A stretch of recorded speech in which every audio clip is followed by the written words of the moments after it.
శ్రీమద్భాగవతము దశమస్కంధము పూర్వార్ధము 23వ అధ్యాయము శ్రీకృష్ణుడు బ్రాహ్మణ పత్నులను అనుగ్రహించుట. గోపాలురు నుడివిరి. రామ రామ మహావీర్య కృష్ణ దుష్ట నిబర్హణ ఏషా వై బాధతే క్షున్నస్తచ్చాంతిం కర్తుమర్హతః. భావము: మహావీరుడవైన రామ, ఓ బలరామ, దుష్టులను శిక్షించుచు సజ్జనులను రక్షించుచుండెడి శ్రీకృష్ణ, మేము ఆకలిగొని మిగుల నకనకలాడుచున్నాము. ఇప్పుడు మా ఆకలి బాధను మీరే తీర్పవలయును. శ్రీ శుకుడు ఇట్లన్ను: మహారాజా, దేవకీసుతుడైన కృష్ణ పరమాత్మ ఆ గోపాలుర ప్రార్థనను ఆలకించెను. పిదప ఆ స్వామి ఆ సమీపముననే యజ్ఞములను ఆచరించుచున్న విప్రుల యొక్క సతులను అనుగ్రహించుట ద్వారా తన మిత్రుల ఆకలి బాధను తీర్పదలిచి వారితో ఇట్లు నుడివెను: మిత్రులారా, బ్రహ్మవేత్తలైన విప్రోత్తములు స్వర్గ సుఖములను ఆశించి అంగిరసము అను యజ్ఞమును ఈ సమీపముననే ఆచరించుచున్నారు. వెంటనే మీరు వారి కడకు వెళ్ళుడు. మిమ్ములను మేము పంపినట్లుగా వారికి తెలుపుడు. బలదేవుని యొక్క నా యొక్క పేర్లను తెలుపుచు అన్నమును కోరుడు. శ్రీకృష్ణుని ఆదేశమును అందుకొనిన వెంటనే ఆ గోపాలుడు యజ్ఞమును చేయుచున్న బ్రాహ్మణుల కడకు వెళ్ళిరి. పిమ్మట వారు అంజలి ఘటించి సాష్టాంగ నమస్కారములొచ్చి ఆ విప్రవరులకు ఇట్లు విన్నవించిరి: భూసురులారా, మేము గోపాలురము. బలరామకృష్ణులు మీకు శుభములను గోరుచు మమ్ము మీ కడకు పంపిరి. ద్విజోత్తములారా, మీరు ధర్మవేత్తలలో ప్రముఖులు. ఆ మహాత్ములు ఇరువురును ఇచ్చటికి సమీపముననే గోవులను మేపుచున్నారు. వారు మిగుల ఆకలిగొని అన్నమును అడుగుచున్నారు. ద్విజులారా, ఆహారమును కోరుకొనుచున్న ఆ సోదరుల ఎడ మీకు శ్రద్ధాధరములు ఉన్నచో దయతో అన్నములను ప్రసాదింపుడు. సజ్జనులారా, పశుహింసతో కూడిన యజ్ఞముల యందు గాని సౌత్రామణి అనెడు యజ్ఞమునందు గాని దీక్షుతిని నుండి యజమాని నుండి అన్నమును స్వీకరింపరాదు.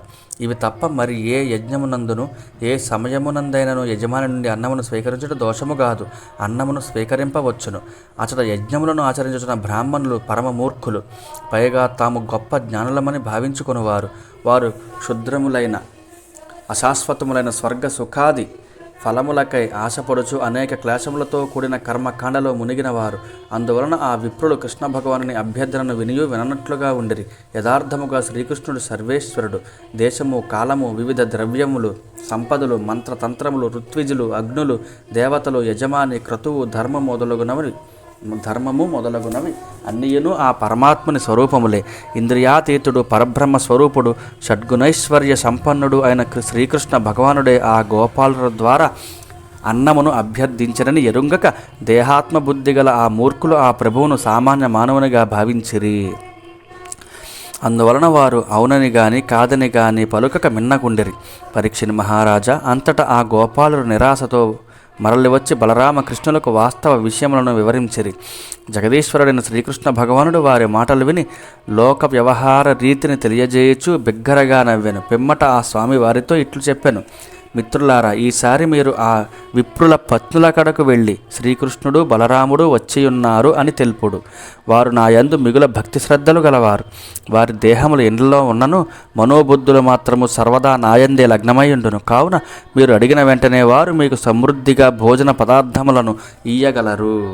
పిమ్మట గోపాలురు విప్రపత్నులున్న స్థలమునకు వెళ్ళిరి. అప్పుడు ఆ ఇల్లాండ్రు గృహిణీ ధర్మమునకు అనుగుణముగా వస్త్రాభరణములను ధరించి సుఖాసీనులై యుండిరి. పిదప గోపాలురు ఆ సాధ్వీమణులకు నమస్కరించి సవినయముగా వారితో ఇట్లనిరి: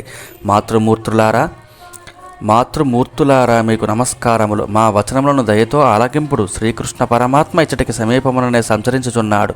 ఆ ప్రభువు మమ్ములను మీ కడకు పంపెను. ఆ స్వామి తన అన్నయ్యకు బలరామునితోనూ గోపాలులతోడను గూడి గోవులను మేపుచు చాలా దూరము ప్రయాణించి ఉన్నాడు. మేమందరము మిక్కిలి ఆకలిగొని ఉన్నాము. అనుచరులతో కూడి ఆకలి బాధతోనున్న వారికి భోజన పదార్థములను దయచేయుడు. పరీక్షిని మహారాజా, ఆ విప్రసతులు ఇంతకు ముందే ఆ శ్రీకృష్ణ భగవానుని లీలా విలాసములను ఎనలేని రూప సౌందర్యమును గూర్చి వినియుండిరి. ఆ స్వామిని ఎప్పుడు చూతుమో కదా అను ఉత్కంఠతో అనుక్షణము ఆయన దర్శనమునకై ఒబలాటపడుచుండిరి. ఇంతలో శ్రీకృష్ణుడు తమ సమీప దేశమునకే వచ్చి ఉన్నట్లు వినంతనే వారు మిగుల తత్తరపాటునకు లోనేరి. వెంటనే ఆ సాధ్వీమణులు అందరూ ఘుమఘుమలాడుచున్న రుచికరములైన చతుర్విధ భోజన పదార్థములను, అంటే భక్ష్య, భోజ్య, చోష్య లేహ్యములను వివిధ పాత్రలలో తీసుకొని తమకు మిక్కిలి ఇష్టడైన శ్రీకృష్ణుని కడకు నదులు సముద్రుని చెంతకు పరుగెత్తునట్లు పరుగున చేరుకొనిరి. అంతటా భర్తలను, సోదరులను, బంధువులను, సుతులను వారికి అడ్డముగా నిలిచి పోవలదు అని నివారింపసాగిరి. ఆయనను సకల లోక విఖ్యాతుడైన ఆ పరమ పురుషుని యొక్క లీలాగుణ వైభవములను గూర్చి ఎంతకాలం నుండియో విని ఆ స్వామి సేవలకే ఆరాటపడుచున్న ఆ బ్రాహ్మణ పత్నులు తమ వారి మాటలను సరుకు గొనక త్వరగా ముందునకు సాగిరి. అప్పుడు శ్రీకృష్ణుడు యమునా తీరమున క్రొత్త చిగురుటాకులతో విలసిల్లుచున్న అశోక వృక్షములు గల ఉపవనమునందు బలరామునితో గోపబాలులతో కూడి విహరించుచుండెను. ఆ పురుషోత్తముని దర్శించినంతనే వారు ఎంతయో ఆనందించిరి. అప్పుడు ఆ శ్యామ సుందరిని తనువుపై బంగారు పట్టు పీతాంబరములు దగదగలాడుచుండెను. కంఠమున వనమాల తేజరిల్లుచుండెను. ఆ స్వామి శరమున అలంకృతమైన నెమలి పింఛము మిగుల శోభాయమానముగా ఉండెను. సర్వాంగముల యందును గైరికాది ధాతువుల చిత్రములు మనోహరముగా ఉండెను.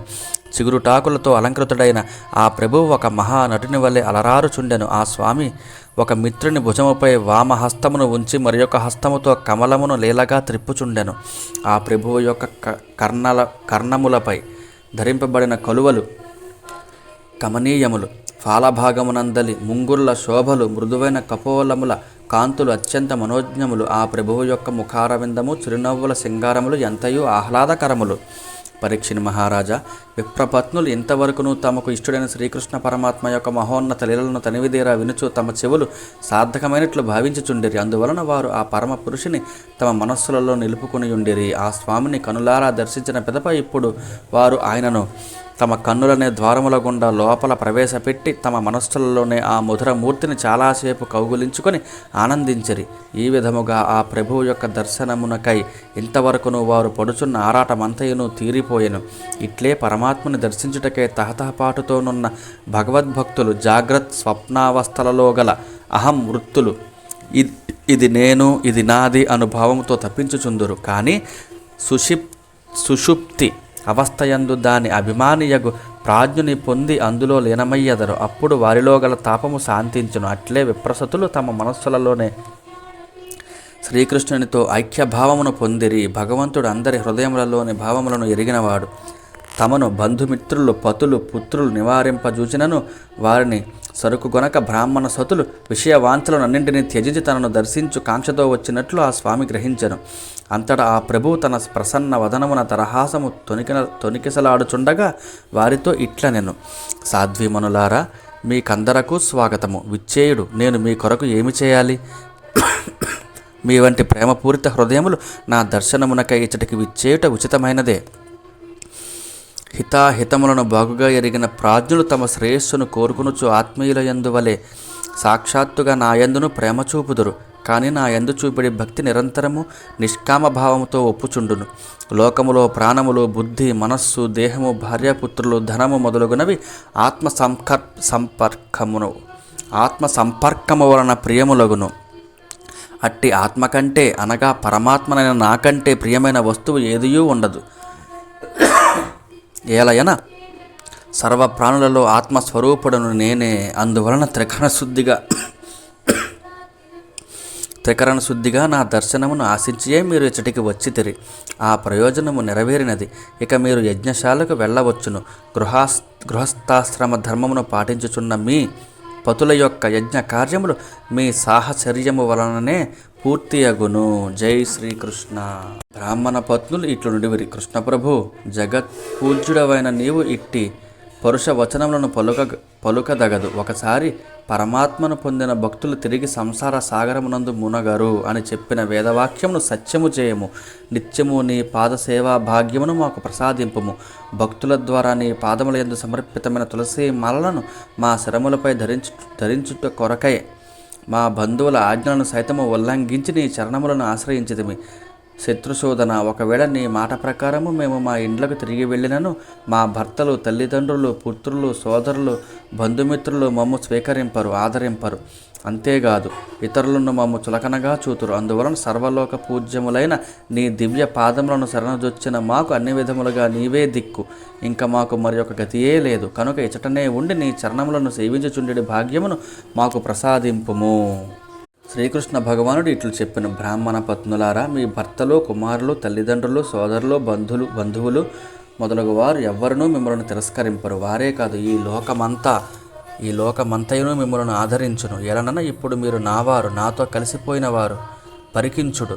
దేవతలు కూడా నా మాటను ఆమోదించుచున్నారు. ఈ లోకములో మానవులకు నా పట్ల కలిగే ప్రేమానురాగములకు నా యొక్క అంగముల సాంగత్యమే కారణము కాదు. కావున మీ మనస్సులను న్యాయందే నిలుపుడు. అందువలన అతి తొందరగా మీరు నన్ను చేరుకొందురు. ఇక మీరు వెళ్ళుడు. శ్రీ శుకుడు పలికెను. శ్రీకృష్ణ భగవానుడు ఇట్లు ఆదేశించిన పిమ్మట ఆ ద్విజపత్నులు తిరిగి యజ్ఞశాలలకు చేరిరి. ఆ బ్రాహ్మణులను తమ భార్యలను ఎట్టి దోషదృష్టితో చూడక ప్రేమతో ఆదరించిరి. ఆ బ్రాహ్మణులు కూడా ప్రేమతో ఆదరించిరి. పిమ్మట వారు తమ సతులతో కూడి యజ్ఞమును పూర్తి చేసిరి. ఆ విప్రపత్నులలో ఒక వనిత తన భర్త అడ్డగింపగా ఇంటిలో ఉండిపోయాను. అయినను ఆ భక్తురాలు తాను విన్న రీతిగా తనకు తెలిసిన విధముగా భగవంతుని తన హృదయమునందే నిలుపుకొని పురాకృత కర్మఫలముగా తనకు లభించిన దేహమును త్యజించెను. శ్రీకృష్ణ పరమాత్మ బ్రాహ్మణ పత్నులు సమర్పించిన చతుర్విధములకు భోజన పదార్థములను ముందుగా గోపాలులచే భుజింపజేశాను. పెదప ఆ ప్రభువు తానును స్వయముగా ఆరగించెను. ఇట్లు లీలా మానుష విగ్రహుడైన శ్రీకృష్ణ భగవానుడు మానవలోక మర్యాదను అనుసరించుచు తన రూప వైభవము చేతను వాక్చాతుర్యముల చేతను గోవులను, గోపాలులను, గోపికలను రంజింపజేయచు విహరించెను. వారి అలౌకిక ప్రేమలకు తానును ఆనందించెను. లోక కళ్యాణార్థము అవతరించిన బలరామకృష్ణులు సామాన్య మానవుల వల్లే మసులుకొనుచుండుటచే వారి మహత్వమును గుర్తింపలేక అజ్ఞానులైన ఆ బ్రాహ్మణులు ఆ దివ్య పురుషుల అభ్యర్థనను తిరస్కరించి అపరాధమనొచ్చిరి. పిమ్మట ఆ ద్విజులు తెలివి తెచ్చుకొని తామనొచ్చిన అకృత్యమును, దోషమును స్మరించుకొనుచు మిగుల పశ్చాత్తాపపడిరి.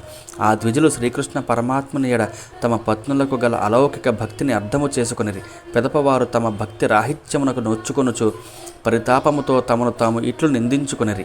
మనము ఉత్తమ కులమున జన్మించితిమి, గాయత్రి ఉపదేశమును పొంది ద్విజులమైతిమి, వేదాధ్యయనమునర్చి దీక్షాపూర్వకముగా గొప్ప గొప్ప యజ్ఞములను ఆచరించితిమి. ఈ విధముగా మనకు సౌక్ల్యము, సావిత్రము, దైక్ష్యము అను 3 జన్మలు ప్రాప్తించినవి.